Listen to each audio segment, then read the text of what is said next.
Okay, let me know you guys are all ready. First stupid question, how does this No. Is everybody ready?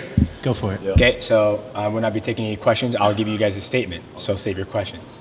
So basically, Thursday night I got a phone call from Hunter, which is the UFC's lawyer, and he called me and said, "Hey, what are you doing right now?" And I said, "I was training, getting ready to start my weight cut." And so we answered the phone call, and he said, "Stop what you're doing. Ray Borg is sick. He's not going to be able to make it to the fight." And so when I got that news, we stopped, training once again. Not once again, we stopped training. And then Abe, first round manager, called me and says, "Hey dude, stop training. Ray Borg's sick. He got a virus." And I was like, fuck, it happens. Who's got the first question? Go ahead and answer questions. Ask your question. Oh, you are taking questions. Yeah, I'm taking questions. I was trying to do some nice package like with President Obama, like, that's it, and leave. I'm like, I'm all over the fucking place. But I'll ask the questions I want to ask and just ask your questions. What's up? What do you want to know? Are you rescheduled for October 7th? Nah, you have to ask first round management and UFC. They're working on it. They're going through and see what they're trying to do. Did you consider fighting someone else, or did they offer you someone else? No, there would be no time. There'd be no time for somebody to make 125. Just wouldn't be practical. Cejudo or Hayes were the two names. I know you fought them recently, but the fans wanted to see you. Yeah, they didn't offer me anything. Yeah. Is that what you want? Is to rebook Borg? Yeah, of course. I mean, he's sick. It's just a little flu. It's not like they said that. That's the option they gave me, and that's like, sounds fine. I mean, at the end of the day, guys, this happens all the time. I mean, this happened to Johnny Hendricks. This happened to Sergio Pettis and Henry Cejudo. It's happened to Ray Borg multiple times. It's happened to Scoggins. I mean, I could just rally off the name of a list of guys who've pulled out of fights due to weight cut, due to illness. I mean, the biggest thing you guys gotta understand, the most times that I get sick is when I'm in training camp because my body's ran down and I'm not healthy. And when you're cutting weight, you're basically I'm dehydrating myself. Like, blatantly honest, weight cut is not good for you. But we want to fight guys that are 5'3" and 5'4", not guys who are 5'11", 5'10". So that's why there's weight cuts. So when you cut weight, you're gonna get sick. It's the nature of the beast. Your immune system is low, and it just happens. Do you have any concern about him specifically because it's happened to him now multiple times? No, it just happens. It literally happens. Like, I can say I've never thought Ian McCall would never pull out of the fight, and it happens. I can say the same thing about a lot of guys.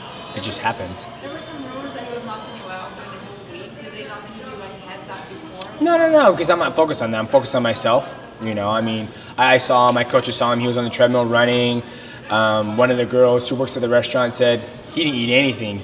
So I hear stuff, but I don't pay attention to it. You put in a whole camp. You're all set to make history, and then it's pulled out at the very last second. I know it's part of the game, but it must be just devastating. Yeah, I mean, don't get me wrong. It's absolutely devastating. You go through 8 weeks of training camp and then be like, wow, what a waste of fucking time.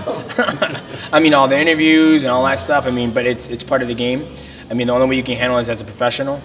I wish him nothing but the best. Hope he gets healthy and we can get the thing going. He reach out to you? No. There'd be no point to. What do you want to say to me? Just to apologize. Oh, he already did in his statement. That's all. I don't care. I mean, as long as he gets healthy and we try to make it happen, and then if he fails the second time, like, fuck it, moving on. Not that you would ever expect it to happen again, but your stance is pretty clear that record-breaking fight, you wouldn't, like if there were other flyweights on the card, you're not like changing an opponent in the last 20. No. I mean, at the end of the day, this is the UFC, the biggest organization in the world. That's what they do in amateur league. That's smoker shit. So, I mean, it's 3 weeks away. If he's just sick, it's perfect, So, the cold will pass, the viral infection will pass, and then we will hopefully fight, whether it's October 7th or whenever the UFC and first round management get it done.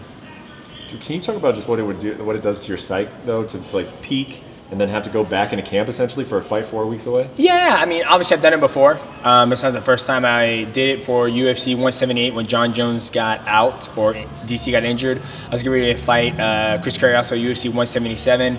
Got the phone call from Sean Shelby saying, hey, you got to push your camp another extra 3 weeks. I was like, okay, thank you for giving me the call. And then I ended up headlining UFC 178. So I've done it before. Nothing changes. I've taken the last 3 days off, and Monday I'll get back in the gym and see. I mean, if they call back and goes, hey, you know, October 7th is not going to work out, we're going to have to push it longer, then I'll be like, you know what, I might just be done for the year.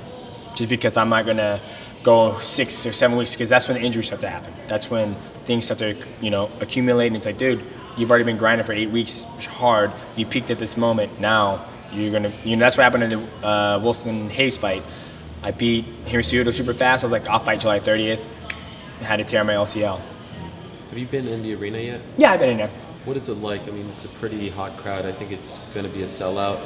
Just to be here still, and you were going to fight for them in the main event and maybe break the record. This was not just a typical fight. It was a special deal for you.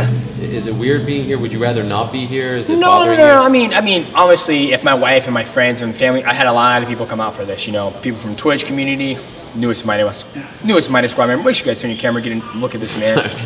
But I had a lot of people come out here from the gaming community, from my family, from people around the world. I mean, guy drove 15 hours. Just people all around the world.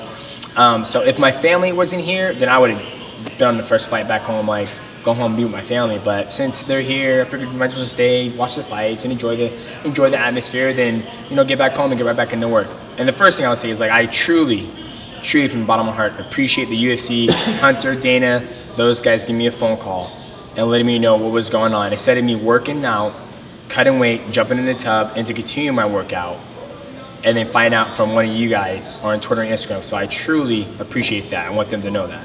That goes a long way with me. Are you getting paid? That's up to first round management in the UFC, so they're working on that. I leave that to their hands, but like I said, I don't control what I can do, and that's just stay healthy.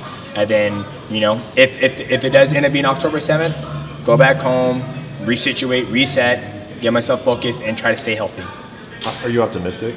Yeah, I'm optimistic. I'm fine. I mean, went to go see Joe Rogan the other night, had a lot of belly laughs, and at the end of the day, you don't control so much. Like, why get pissed off? And I mean, I can turn this interview to 1,000 clickbaits if I really wanted to, but that's the type of person I am. So I'm just being honest and being a professional. About October 7th, though, are you optimistic? It seems like it makes sense, right? Well, it makes sense, but it all depends. You know, who say he goes back home and the viral infection turns into more, and he's like, I don't feel like fighting, or who knows, he might be on the way home and goes, man, fuck, I should have fought tonight. Anything can happen. So like I said, that's up to Naki, Abe, and the UFC. They're working on it, and let's hope that it happens. If it doesn't, then I'll be like, okay, what do we do from here now? Did you have any thoughts about potentially fighting 3 times this year, or do you think this would have been it regardless? At one point I was thinking this was going to be it, but now it's definitely it. If I would have fought tonight, I might would have fought at the end of the year, but it won't happen. Yeah. Like, I'm just one more and I'm done. Good? Cool. Thank you. Thank you. Thanks, DJ. Thank you.